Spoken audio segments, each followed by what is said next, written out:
আমি আমি তৈয়ব। এখানে কি করেন? বাসক লতার শিকড় খুঁজতে আসছি। কবিরাজি ওষুধ, মাথা ঘুরা রোগ হয়েছে, এটা খেলে আরাম হবে। এখান থেকে যান তো। তুমি স্নান করো, আমি তোমারে দেখতেছি না। চক্ষু আজকাল কম দেখি, ছানি পড়েছে। তোমার দিকে যদি তাকায়ও থাকি, কিছুই দেখবো না। আপনি যান না।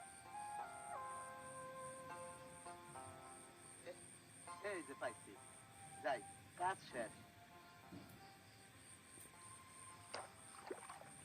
বিষয় কি? আপনি চান কি? শিকড় পানিতে ধুইতে হবে না, নাকি মাটি সুদ্ধা খাবো?